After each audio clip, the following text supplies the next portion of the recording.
ಆದಿಕಾಂಡ 22ನೇ ಅಧ್ಯಾಯದಲ್ಲಿ ದೇವರು ಅಬ್ರಹಾಮನನ್ನು ಪರೀಕ್ಷೆ ಮಾಡ್ತಾನೆ. ಆದಿಕಾಂಡ 22ನೇ ಅಧ್ಯಾಯದಲ್ಲಿ ಯೇಸು ಕ್ರಿಸ್ತನ ಮರಣ ಚಿತ್ರಣವನ್ನು ನಾವು ಛಾಯೆಯಾಗಿ ಕಾಣ್ತೀವಿ.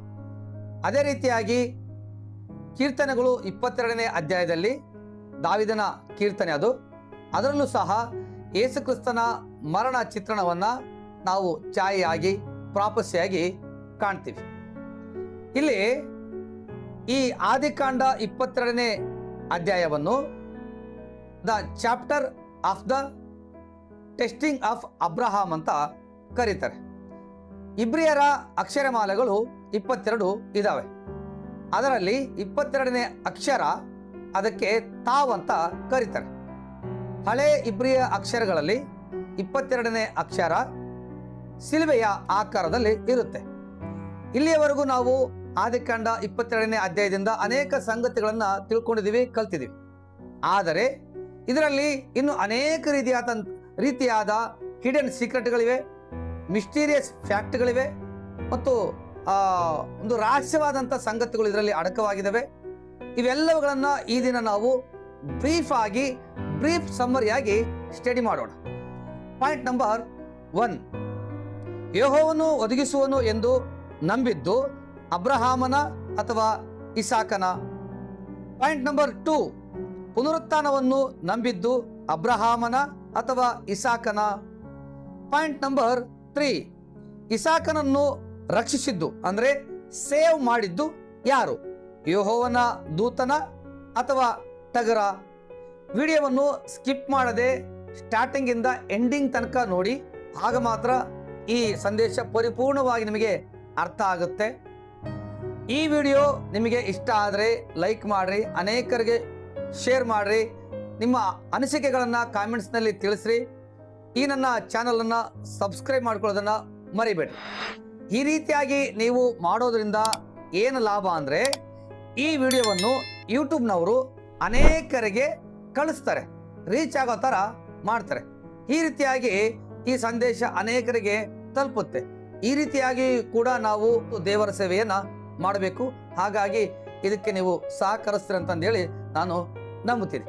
ಈಗ ಬನ್ನಿ, ನಾವು ವಾಕ್ಯ ಓದ್ತಾ ಕೆಲವೊಮ್ಮೆ ವಾಕ್ಯ ನಾನು ಓದ್ತೀನಿ, ಕೆಲವೊಮ್ಮೆ ಓದಲ್ಲ. ಆದರೆ ಅದನ್ನು ಕಥೆಯ ರೂಪದಲ್ಲಿ ಹೇಳ್ತಾ ನಿಮಗೆ ಎಕ್ಸ್ಪ್ಲೇನ್ ಮಾಡ್ತೀನಿ. ಆದಿಕಾಂಡ 22ನೇ ಅಧ್ಯಾಯದಲ್ಲಿ ದೇವರು ಅಬ್ರಹಾಮನ್ನ ಪರೀಕ್ಷೆ ಮಾಡ್ತಾನಂತ ನಮಗೆಲ್ಲ ಗೊತ್ತು. ಕಾರಣ ಏನಪ್ಪ ಅಂತಂದ್ರೆ, ಅಬ್ರಹಾಮ ಇಸಾಕ ಹುಟ್ಟಿದ ನಂತರ ದೇವರಿಗಿಂತ ಹೆಚ್ಚಾಗಿ ತನ್ನ ಮಗನಾದ ಇಸಾಕನನ್ನ ಪ್ರೀತಿ ಮಾಡೋದಕ್ಕೆ ಪ್ರಾರಂಭ ಮಾಡ್ತಾನೆ. ಆಗ ದೇವರು ಅಬ್ರಹಾಮ ನಿಜವಾಗ್ಲೂ ನನ್ನನ್ನ ಜಾಸ್ತಿ ಪ್ರೀತಿ ಮಾಡ್ತಾನೋ ಅಥವಾ ತನ್ನ ಮಗನಾದ ಇಸಾಕನನ್ನೇ ಪ್ರೀತಿ ಮಾಡ್ತಾನೋ ಅಂತ ಪರೀಕ್ಷೆ ಮಾಡಲಿಕ್ಕೆ ಪ್ರಾರಂಭ ಮಾಡಿದ. ಈ ಘಟನೆ ನಡೆದಾಗ ಅಬ್ರಹಾಮ ಬೇರ್ಷೆಬದಲ್ಲಿ ವಾಸವಾಗಿದ್ದ. ದೇವರು ಒಂದಿನ ರಾತ್ರಿ ಅಬ್ರಹಾಮನಿಗೆ ದರ್ಶನ ಕೊಟ್ಟು ಅಬ್ರಹಾಮನ್ನ ಕರೀತಾನೆ, ಅಬ್ರಹಾಮನೆ ಅಂತ. ದೇವರು ಕರೆದ ತಕ್ಷಣ ಅಬ್ರಹಾಮ ಇದ್ದೇನೆ ಅಂತ ಹೇಳ್ತಾನೆ. ಆಗ ದೇವರು ಅಬ್ರಹಾಮನಿಗೆ ಈ ರೀತಿಯಾಗಿ ಹೇಳ್ತಾನೆ, ಆಗಲಾತನು ನಿನಗೆ ಪ್ರಿಯನಾಗಿರುವ ಒಬ್ಬನೇ ಮಗನಾದ ಇಸಾಕನನ್ನು ತೆಗೆದುಕೊಂಡು ಮೋರಿಯಾ ದೇಶಕ್ಕೆ ಹೋಗಿ ಅಲ್ಲಿ ಅವನನ್ನು ನಾನು ಹೇಳುವ ಒಂದು ಬೆಟ್ಟದ ಮೇಲೆ ಸರ್ವಾಂಗ ಹೋಮವಾಗಿ ಅರ್ಪಿಸಬೇಕು ಅಂದನು. ಇಲ್ಲಿ ನಾವು 2 ವಿಷಯಗಳನ್ನ ಗಮನಿಸಬೇಕು. ಒಂದು, ನಿನಗೆ ಪ್ರಿಯನಾಗಿರುವ ಒಬ್ಬನೇ ಮಗನಾದ ಇಸಾಕನನ್ನು ಅಂತ ಇತ್ತು. ಇದೇ ವಾಕ್ಯವನ್ನು ನಾವು ಹೊಸ ಒಡಂಬಡಿಕೆಯಲ್ಲಿ ಯೋಹಾನ ಸುವಾರ್ತೆ 3ನೇ ಅಧ್ಯಾಯ 16ನೇ ವಚನದಲ್ಲಿ ಕಾಣ್ತೀವಿ. ದೇವರು ಲೋಕದ ಮೇಲೆ ಎಷ್ಟೋ ಪ್ರೀತಿಯನ್ನು ಇಟ್ಟು ತನ್ನ ಒಬ್ಬನೇ ಮಗನನ್ನು ಕೊಟ್ಟನು, ಆತನನ್ನು ನಂಬುವ ಒಬ್ಬನಾದರೂ ನಾಶವಾಗಬಾರದೆಂದು ಆತನನ್ನು ಕೊಟ್ಟನು ಎಂಬ ವಾಕ್ಯವನ್ನ ನಾವು ಕಾಣ್ತೀವಿ. ಇಲ್ಲಿ ಅಬ್ರಹಾಮನಿಗೆ ಪ್ರಿಯನಾದ ಮಗ ಇಸಾಕ. ಅಲ್ಲಿ ಹೊಸ ಒಡಂಬಡಿಕೆಯಲ್ಲಿ ದೇವರಿಗೆ ಪ್ರಿಯನಾದ ಒಬ್ಬನೇ ಮಗ ಯೇಸು ಕ್ರಿಸ್ತರು. ಈ ವಾಕ್ಯದಲ್ಲಿ ದೇವರು ಅಡ್ರೆಸ್ ಅನ್ನ ಹೇಳ್ತಾನೆ. ಬೇರ್ಷೆಬದಿಂದ ನೀನು ಮೋರಿಯಾ ದೇಶದ ಬೆಟ್ಟಕ್ಕೆ ಹೋಗಿ ಅಲ್ಲಿ ನಾನು ತೋರಿಸುವ ಒಂದು ಬೆಟ್ಟದ ಮೇಲೆ, ಒಂದು ಸ್ಥಳದ ಮೇಲೆ ನೀನು ನಿನ್ನ ಮಗನಾದ ಇಸಾಕನನ್ನ ನನಗೆ ಸರ್ವಾಂಗ ಹೋಮವಾಗಿ ಸಮರ್ಪಿಸಬೇಕು ಅಂತ ಅಪ್ಪಣೆ ಮಾಡ್ತಾನೆ. ಇದನ್ನ ಮರಿಬೇಡ್ರಿ. ಮುಂದಕ್ಕೆ ಹೋಗೋಣ. ಇಲ್ಲಿ ಅಬ್ರಹಾಮನಿಗೆ ಪ್ರಿಯನಾದ ಮಗ ಇಸಾಕ, ಅಲ್ಲಿ ದೇವರಿಗೆ ಪ್ರಿಯನಾದ ಮಗ ಯೇಸು ಕ್ರಿಸ್ತ. ಇಲ್ಲಿ ಅಬ್ರಹಾಮನಿಗೆ ಮಗನ ಮೇಲೆ ಪ್ರೀತಿ ಇದೆ. ಆ ವಾಕ್ಯ ನೋಡಿದಾಗ ದೇವರಿಗೆ ಲೋಕದ ಮೇಲೆ ಎಷ್ಟೋ ಪ್ರೀತಿ ಇದೆ ಎಂಬ ಸತ್ಯ ಗೊತ್ತಾಗುತ್ತೆ. ನೆಕ್ಸ್ಟ್ 3ನೇ ವಚನ. ಬೆಳಿಗ್ಗೆ ಅಬ್ರಹಾಮನು ಎದ್ದು ಕತ್ತೆಗೆ ತಡಿ ಹಾಕಿಸಿ ಯಜ್ಞಕ್ಕೆ ಬೇಕಾದ ಕಟ್ಟಿಗೆಯನ್ನು ಒಡಿಸಿ ತನ್ನ ಸೇವಕರಲ್ಲಿ ಇಬ್ಬರನ್ನು ತನ್ನ ಮಗನಾದ ಇಸಾಕನನ್ನು ಕರೆದುಕೊಂಡು ದೇವರು ಹೇಳಿದ ಸ್ಥಳಕ್ಕೆ ಹೊರಟನು. ದೇವರ ಅಪ್ಪಣೆಯನ್ನ ಅಬ್ರಹಾಮ ಯಾವುದೇ ಇಲ್ಲದೆ ಗೊಂದಲ ಇಲ್ಲದೆ ಯಥಾರ್ಥವಾಗಿ ಕೈಗೊಂಡಿದ್ದಾನೆ. ಇಲ್ಲಿ ಬೆಳಿಗ್ಗೆ ಎದ್ದಾಕ್ಷಣ ಈ ವಿಷಯವನ್ನ ಅಬ್ರಹಾಮ ಸಾರಳಿಗೆ ಹೇಳಿಲ್ಲ. ಏನ್ ಹೇಳಿರ್ಬೋದು, ನಾವು ಹೋಗಿ ಆರಾಧನೆ ಮಾಡ್ಕೊಂಡು ಬರ್ತೀವಿ ಅನ್ನುವಂಥ ವಿಷಯ ಮಾತ್ರ ಹೇಳಿರ್ಬೋದು. ಆದ್ರೆ ದೇವರು ಈ ರೀತಿಯಾಗಿ ನಿನ್ನ ಮಗನ್ನ, ಅಂದ್ರೆ ನಮ್ಮಿಬ್ಬರಿಗೆ ಜನಿಸಿದಂತ ಇಸಾಕನನ್ನ ಬಲಿ ಕೇಳ್ತಾ ಇದ್ದೇನೆ, ನಾನು ಹೋಗಿ ದೇವರಿಗೆ ಯಜ್ಞ ಮಾಡಿ ಬರ್ತೀನಂತ ಹೇಳಿಲ್ಲ ಅಬ್ರಹಾಮ. ಬೆಳಗ್ಗೆ ಎದ್ದ, ಸಾರಳಿಗೆ ನಾವು ದೇವರ ಆರಾಧನೆ ಮಾಡ್ಕೊಂಡು ಬರ್ಲಿಕ್ಕೆ ಹೋಗ್ತೀವಂತ ಹೇಳಿದ, ಕಟ್ಟಿಗೆ ಹೊಡಿಸಿದ, ಕಟ್ಟಿಗೆನ ಕಟ್ಟಿದ, ಕತ್ತೆ ಮೇಲಿಟ್ಟ, ಇಬ್ಬರು ಸೇವಕನ ಕರ್ಕೊಂಡ, ಇಸಾಕನ ಕರ್ಕೊಂಡ, ಏನೇನ್ ಬೇಕು ಇನ್ಸ್ಟ್ರೂಮೆಂಟ್ ತಗೊಂಡು ಪ್ರಯಾಣ ಬೆಳೆಸಿದ. ಇಲ್ಲಿ ನಾವು ವಿಶೇಷವಾಗಿ ಕತ್ತೆಯನ್ನ ಮತ್ತು ಇಬ್ಬರು ಸೇವಕರನ್ನ ಕಾಣ್ತೀವಿ. ಇಲ್ಲಿ ಕತ್ತೆ ಮನೆಯಿಂದ ಹೋಗುವಾಗ ಕಟ್ಟಿಗೆಯನ್ನ ಹೊತ್ಕೊಂಡು ಹೋಗ್ತಾ ಇದೆ.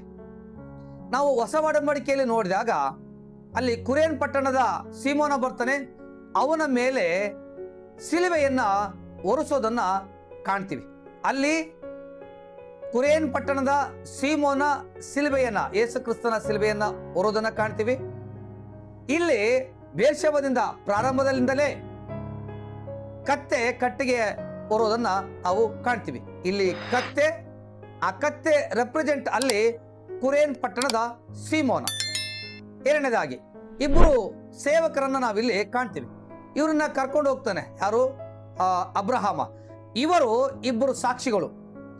ಅಲ್ಲಿ ಇಬ್ಬರು ಸಾಕ್ಷಿಗಳು ಯಾರಪ್ಪ ಅಂತಂದ್ರೆ ಯೇಸು ಸ್ವಾಮಿಯವರ ತಾಯಿಯಾದ ಮರಿಯಳು ಮತ್ತು ಮಗ್ದಳದ ಮರಿಯಳು. ವಿಡಿಯೋ ಕೊನೆಯವರೆಗೂ ನೋಡ್ರಿ, ಅವಾಗ ಮತ್ತೊಂದ್ಸರಿ ಇದನ್ನ ನಾನು ರಿಪೀಟ್ ಮಾಡ್ತೀನಿ. ಈಗ ನೆಕ್ಸ್ಟ್ 4ನೇ ವಚನ. 3ನೆಯ ದಿನದಲ್ಲಿ ಅಬ್ರಹಾಮನು ಕಣ್ಣೆತ್ತಿ ನೋಡುವಾಗ ಆ ಸ್ಥಳವು ದೂರದಲ್ಲಿ ಕಾಣಿಸಲು. ಇಲ್ಲಿ 3 ದಿವಸ ಪ್ರಯಾಣ ಮಾಡಿದ್ದಾರೆ.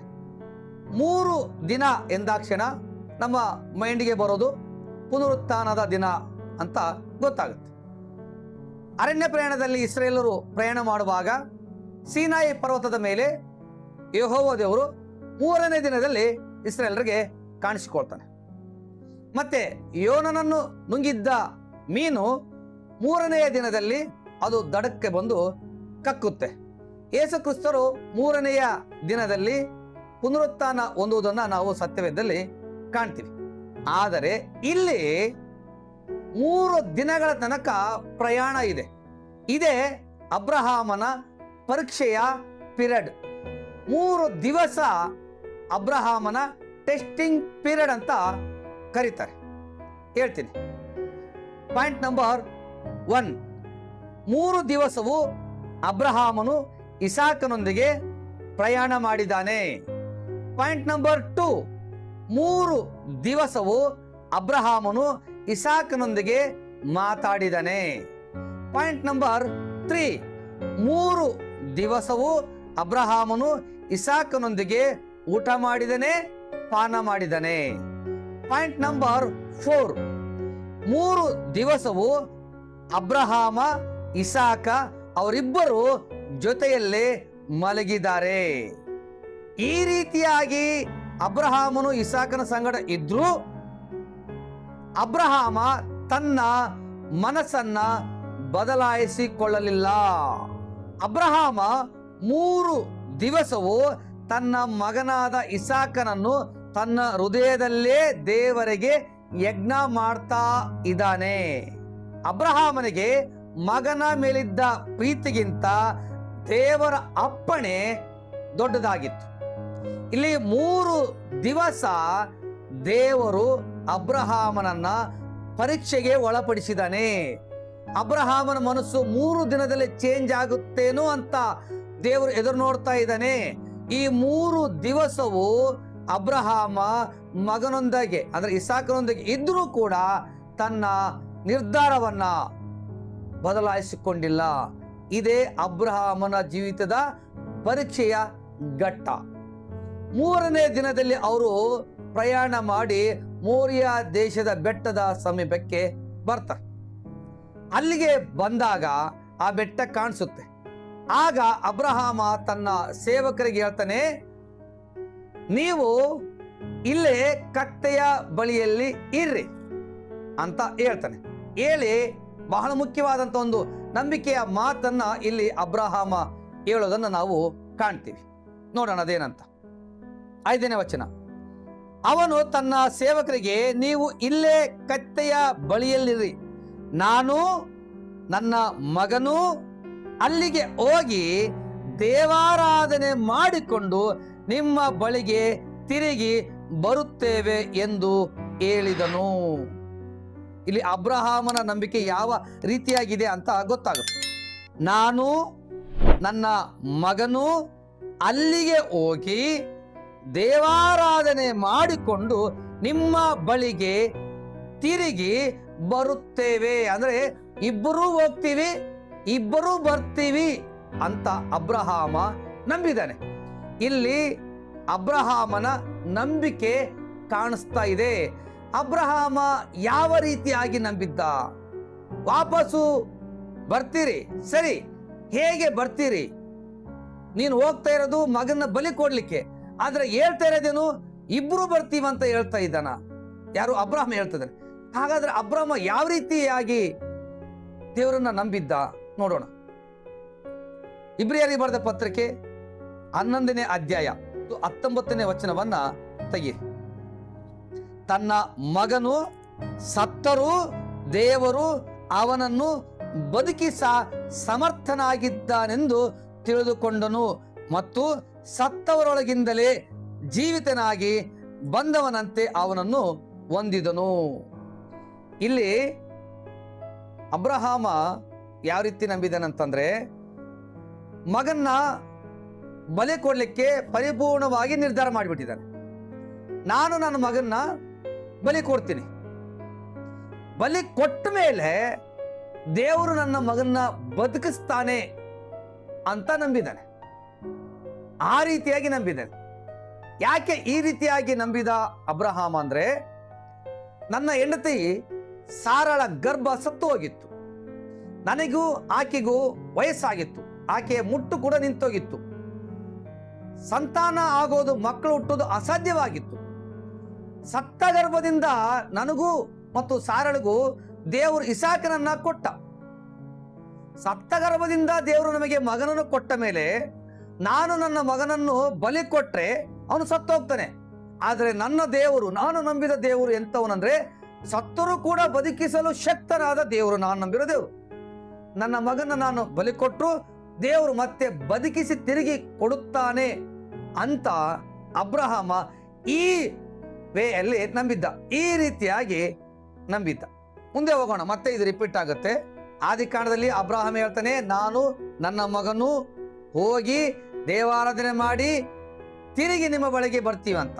ಯೇಸು ಕ್ರಿಸ್ತ ಹೇಳ್ತಾನೆ, ನಾನು ಹೋಗಿ ನಿಮಗೆ ಸ್ಥಳವನ್ನು ಸಿದ್ಧ ಮಾಡಿ ತಿರುಗಿ ನಿಮ್ಮ ಬಳಿಗೆ ಬಂದು ಕರಕೊಂಡು ಹೋಗ್ತೀನಿ ಅಂತ ಹೇಳ್ತಾನೆ. ಇಲ್ಲಿ ಅಬ್ರಹಾಮ ಹೇಳ್ತಾನೆ, ಅಲ್ಲಿ ಯೇಸು ಕ್ರಿಸ್ತರು ಹೇಳ್ತಾರೆ. ಈಗ ಮುಂದಕ್ಕೆ ಹೋಗೋಣ. 6ನೇ ವಚನ. ಆಗ ಅಬ್ರಹಾಮನು ಯಜ್ಞಕ್ಕೆ ಬೇಕಾದ ಕಟ್ಟಿಗೆಯನ್ನು ತನ್ನ ಮಗನಾದ ಇಸಾಕನ ಮೇಲೆ ಒರೆಸಿ ತನ್ನ ಕೈಯಲ್ಲೇ ಬೆಂಕಿಯನ್ನು ಕತ್ತಿಯನ್ನು ತೆಗೆದುಕೊಂಡ ನಂತರ ಅವರಿಬ್ಬರು ಹೊರಟು ಹೋದರು.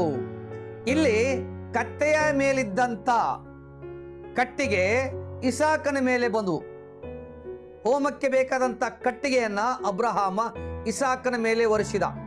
ಹೊಸ ಒಡಂಬಡಿಕೆಯಲ್ಲಿ ನಾವು ನೋಡ್ತೀವಿ, ಯಾವ ಸಿಲುಬೆಗೆ ಹಾಕಿ ಯೇಸು ಕ್ರಿಸ್ತನನ್ನ ಯಜ್ಞ ಮಾಡ್ಬೇಕಂತ ಅವ್ರು ನಿರ್ಧರಿಸಿದ್ರು, ಅದೇ ಸಿಲುಬೆಯನ್ನ ಯೇಸು ಕ್ರಿಸ್ತನ ಮೇಲೆ ಒರೆಸ್ತಾರೆ. ಇಲ್ಲಿ ತಂದೆಯಾದ ಅಬ್ರಹಾಮ ಹೋಮಕ್ಕೆ ಬೇಕಾದ ಅಂದ್ರೆ ದಹನಕ್ಕೆ ಬೇಕಾದ ಕಟ್ಟಿಗೆಯನ್ನ ತನ್ನ ಮಗನಾದ ಇಸಾಕನ ಮೇಲೆ ಹೊರಿಸ್ತಾನೆ. ಹೊಸ ಒಡಂಬಡಿಕೆಯಲ್ಲಿ ಶಿಲುಬೆಯನ್ನ ಯೇಸು ಕ್ರಿಸ್ತನ ಮೇಲೆ ಹೊರಿಸ್ತಾರೆ. ಇಲ್ಲಿ ದಹನದ ಕಟ್ಟಿಗೆ ಇಸಾಕನ ಮೇಲೆ, ಅಲ್ಲಿ ಶಿಲುಬೆ ಕ್ರಿಸ್ತನ ಮೇಲೆ. ನೆಕ್ಸ್ಟ್ ಮುಂದಕ್ಕೆ ಹೋಗೋಣ. ಹೋಗುವಾಗ ಇಸಾಕನು ತನ್ನ ತಂದೆಯಾದ ಅಬ್ರಹಾಮನಿಗೆ ಅಪ್ಪ ಎಂದು ಕರೆಯಲು ಅಬ್ರಹಾಮನು ಏನು ಮಗನೇ ಅಂದನು. ಇಸಾಕನು ಇಗೋ ಬೆಂಕಿಯೂ ಕಟ್ಟಿಗೆಯೂ ಉಂಟು, ಆದರೆ ಹೋಮಕ್ಕೆ ಬೇಕಾದ ಕುರಿ ಎಲ್ಲಿ ಎಂದು ಕೇಳಿದ್ದಕ್ಕೆ. ಇದು ಬಹಳ ಮುಖ್ಯವಾದಂತ ಪಾಯಿಂಟ್. ಇಲ್ಲಿ ಇಸಾಕನಿಗೆ ಡೌಟ್ ಬಂದಿದೆ. ಅಲ್ಲ ಅಪ್ಪ, ಕಟ್ಟಿಗೆ ಇದೆ, ಬೆಂಕಿ ಇದೆ, ಓಕೆ, ಹಾಗಾದ್ರೆ ಈಗ ಯಜ್ಞಕ್ಕೆ ಬೇಕಾದ ಕುರಿ ಎಲ್ಲಿದೆ ಅಂತ ಕೇಳಿದ. ಇದು ಒಂದು ಪ್ರಾಪಸಿ ಹೊರಡು, ಇದು ಒಂದು ಪ್ರಾಪಸಿ ಹೊರಡು. ಕುರಿ, ಯಜ್ಞದ ಕುರಿ. ನಾವು ಹೊಸ ಒಡಂಬಡಿಕೆಯಲ್ಲಿ ನೋಡ್ತೀವಿ, ಯೋಹಾನ ಸುವಾರ್ತೆಯಲ್ಲಿ 1ನೇ ಅಧ್ಯಾಯದಲ್ಲಿ, ಇಗೋ ದೇವರು ಯಜ್ಞಕ್ಕೆ ನೇಮಿಸಿದ ಕುರಿಮರಿ, ಲೋಕದ ಪಾಪವನ್ನು ನಿವಾರಣೆ ಮಾಡುವ ಕುರಿ. ಯಾರು ಹೇಳ್ತಾರೆ ಈ ಮಾತನ್ನ? ಸ್ನಾನಿಕನಾದ ಯೋಹಾನ ಇಸ್ರೇಲರಿಗೆ ಯೇಸು ಕ್ರಿಸ್ತನನ್ನ ಪರಿಚಯಿಸ್ತಾನೆ. ಮುಂದಕ್ಕೆ ಹೋಗೋಣ. ಅಬ್ರಾಮ್ ಏನ್ ಹೇಳ್ತಾನೆ? ಮಗನೇ, ಹೋಮಕ್ಕೆ ಬೇಕಾದ ಕುರಿಯನ್ನು ದೇವರೇ ಒದಗಿಸುವನು ಅಂದನು. ಇಸಾಕ ಕೇಳಿದ ಪ್ರಶ್ನೆಗೆ ಅಬ್ರಹಾಮ ಉತ್ತರ ಕೊಟ್ಟಿದ್ದ. ಅಬ್ರಹಾಮ ನಂಬಿ ಈ ಉತ್ತರ ಕೊಟ್ಟಿದ್ದಾನೆ. ಈ ಉತ್ತರವನ್ನ ಇಸಾಕ ನಂಬಿದ್ದಾನೆ. ಇಲ್ಲಿ ಅಬ್ರಹಾಮನ ನಂಬಿಕೆ ದೇವರು ಒದಗಿಸುವನು ಅನ್ನೋದಕ್ಕಿಂತ ದೇವರು ನನ್ನ ಮಗ ಸತ್ರು ಬದುಕಿಸ್ತಾನೆ ಅಂತ ನಂಬಿದ್ದಾನೆ. ಅಂದ್ರೆ ಇಸಾಕ ನಂಬಿದ್ದು, ನಮ್ಮಪ್ಪ ಹೇಳಿದಾನೆ ದೇವರು ಯಜ್ಞಕ್ಕೆ ಬೇಕಾದ ಕುರಿಯನ್ನ ಒದಗಿಸುತ್ತಾನಂತೆ. ಇದನ್ನ ನಂಬಿದ್ದು ಇಸಾಕ ಪರಿಪೂರ್ಣವಾಗಿ ನಂಬಿದ್ದಾನೆ. ಆದ್ರೆ ಅಬ್ರಹಾಮ ನಂಬಿದ್ದು ಏನು? ನನ್ನ ಮಗ ಸತ್ರು ದೇವರು ಬದುಕಿಸ್ತಾನೆ. ಅಬ್ರಹಾಮ ನಂಬಿದ್ದೇನೋ ಪುನರುತ್ಥಾನವನ್ನು, ಇಸಾಕ ನಂಬಿದ್ದೇನೋ ದೇವರು ಕುರಿಯನ್ನ ಯಜ್ಞಕ್ಕೆ ಒದಗಿಸಿಕೊಡ್ತಾನೆ ಅಂತ. ಇಲ್ಲಿ ಮಗನ ನಂಬಿಕೆ ಬೇರೆ ತರ ಇದೆ, ತಂದೆಯ ನಂಬಿಕೆ ಬೇರೆ ತರ ಇದೆ. ನಿಜವಾಗ್ಲೂ ದೇವರು ಹೋಮಕ್ಕೆ ಬೇಕಾದ ಕುರಿಯನ್ನ ಒದಗಿಸಿಕೊಟ್ಟದ್ದು ಯಾವಾಗ?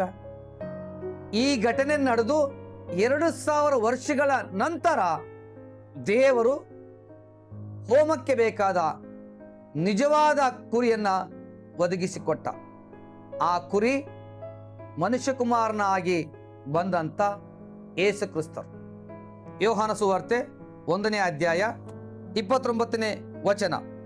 ಇಸಾಕ ಕೇಳಿದ ಪ್ರಶ್ನೆ, ಅಬ್ರಹಾಮ ಕೊಟ್ಟ ಉತ್ತರ, ಅದೊಂದು ಪ್ರಾಪಸಿ, ಅದೊಂದು ಪ್ರವಾದನೆ.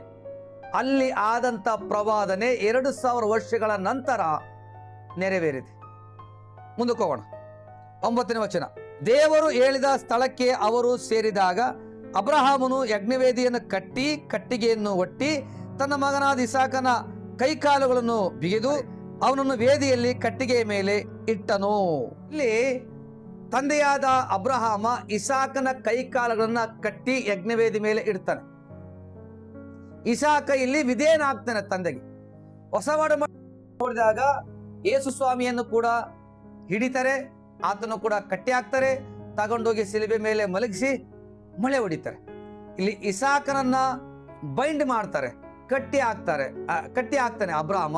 ಅಲ್ಲಿ ಯೇಸು ಕ್ರಿಸ್ತನನ್ನ ಕಟ್ಟಿ ಶಿಲುಬೆ ಮೇಲೆ ಮಲಗಿಸಿ ಮಳೆ ಹೊಡಿತಾರೆ.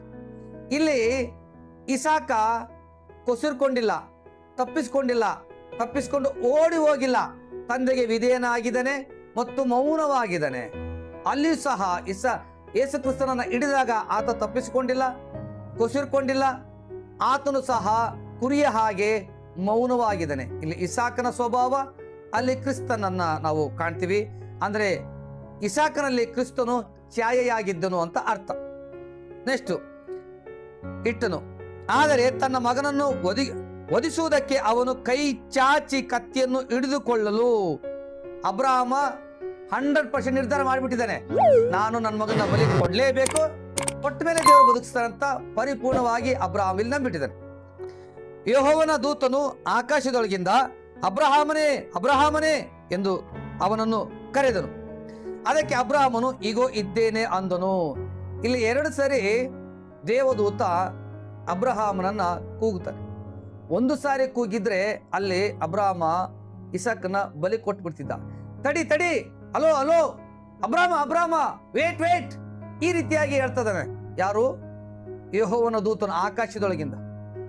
ಅಂದ್ರೆ ಅಬ್ರಹಾಮ ಫಿಕ್ಸ್ ಆಗಿದ್ದಾನೆ, ಮಗನ ಬಲಿ ಕೊಟ್ಟು ಬಿಡ್ತಾನೆ ಅಂತಂದು ಹೇಳಿ ದೇವ್ರಿಗೆ ಗೊತ್ತಾಗುತ್ತೆ.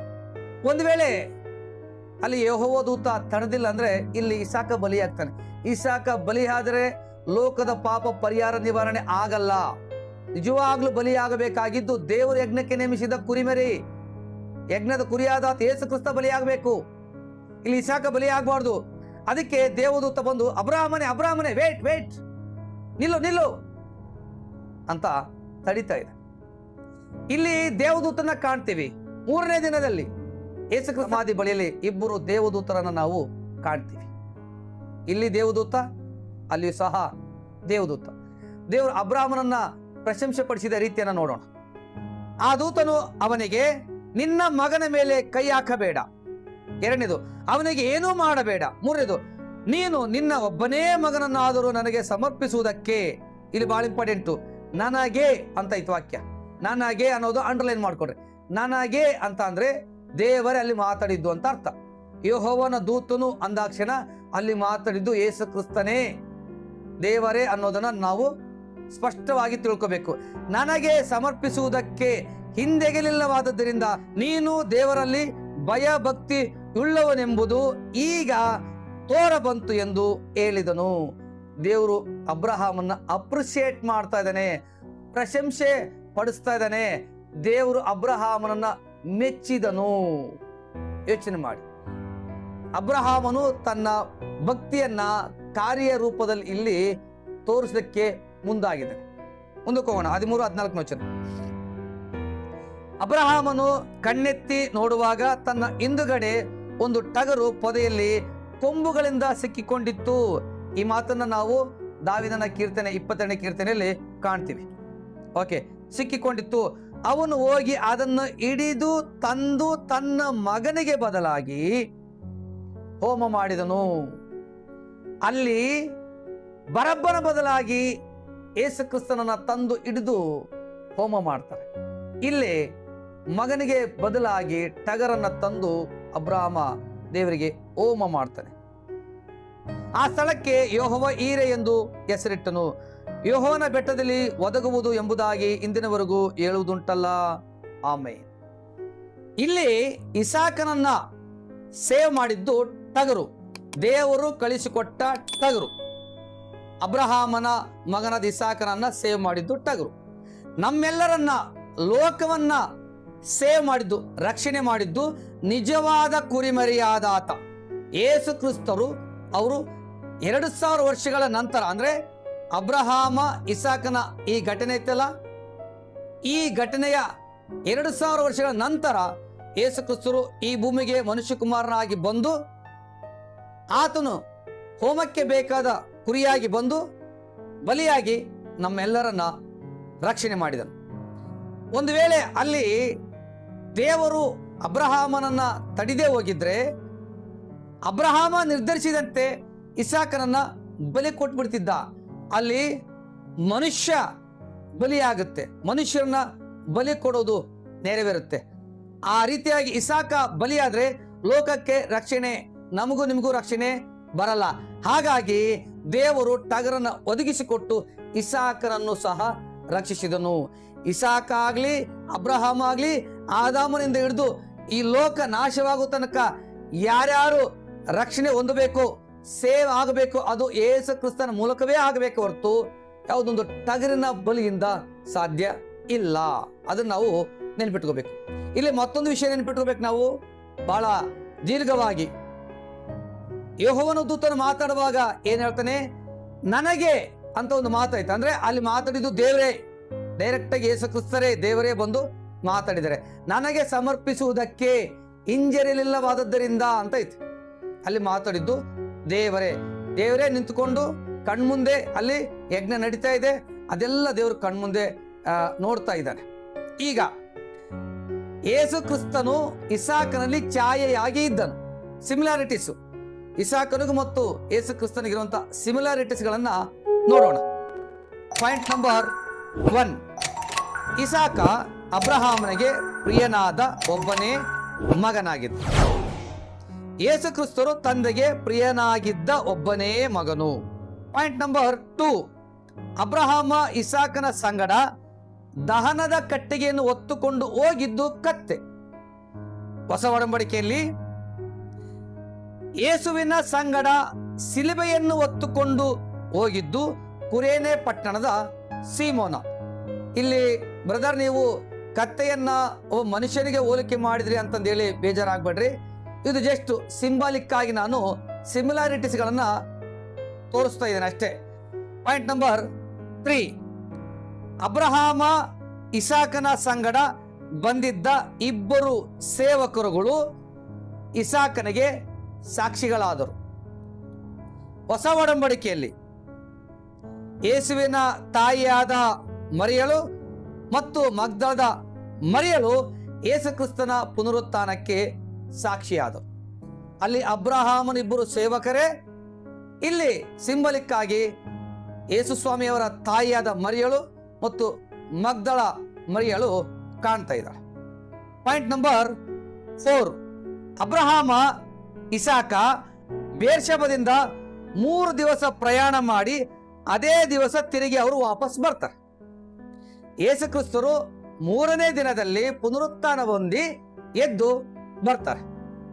ಪಾಯಿಂಟ್ ನಂಬರ್ 5, ಇಸಾಕನ ದಹನದ ಕಟ್ಟಿಗೆಯನ್ನು ಇಸಾಕನು ತನ್ನ ಹೆಗಲ ಮೇಲೆಯೇ ತಾನೇ ಹೊತ್ತುಕೊಂಡು ಹೋಗ್ತಾನೆ. ಯೇಸು ಕ್ರಿಸ್ತರು ತನ್ನ ಸಿಲುಬೆಯನ್ನು ತಾನೇ ಹೊತ್ತುಕೊಂಡು ಹೋಗ್ತಾನೆ. ಪಾಯಿಂಟ್ ನಂಬರ್ 6, ಅಬ್ರಹಾಮ ಇಸಾಕನ ಕೈಕಾಲುಗಳನ್ನು ಕಟ್ಟಿ ಯಜ್ಞವೇದಿಯ ಮೇಲೆ ಕಟ್ಟಿಗೆಯ ಮೇಲೆ ಮಲಗಿಸ್ತಾನೆ. ಇಲ್ಲಿ ಹೊಸ ಒಡಂಬಡಿಕೆಯಲ್ಲಿ ಯೇಸು ಕ್ರಿಸ್ತನನ್ನ ಹಿಡಿದು ಆತನ ಕೈಕಾಲುಗಳನ್ನ ಕಟ್ಟಿ ಸಿಲುಬೆಯ ಮೇಲೆ ಮಲಗಿಸಿ ಮೊಳೆಯನ್ನ ಹೊಡಿತಾರೆ. ಪಾಯಿಂಟ್ ನಂಬರ್ 7, ಇಸಾಕನು ತಂದೆಗೆ ವಿಧೇಯನಾಗಿ ಏನೂ ಮಾತನಾಡದೆ ಅಲ್ಲಿ ಮೌನವಾಗಿದ್ದನು. ಇಲ್ಲಿ ಹೊಸ ಒಡಂಬಡಿಕೆಯಲ್ಲಿ ಯೇಸು ಕ್ರಿಸ್ತರು ಸಹ ಏನೂ ಮಾತನಾಡದೆ ತಂದೆಗೆ ವಿಧೇಯನಾಗಿ ಮೌನವಾಗಿದ್ದು ತನ್ನನ್ನು ತಾನೇ ಸಮರ್ಪಿಸಿಕೊಂಡನು. ಇಲ್ಲಿ ಟ್ವಿಸ್ಟ್ ಏನಪ್ಪ ಅಂತಂದ್ರೆ, ಇಸಾಕನನ್ನು ರಕ್ಷಿಸಿದ್ದು ಟಗರು, ನಮ್ಮೆಲ್ಲರನ್ನ ರಕ್ಷಿಸಿದ್ದು ಯೇಸು ಕ್ರಿಸ್ತ.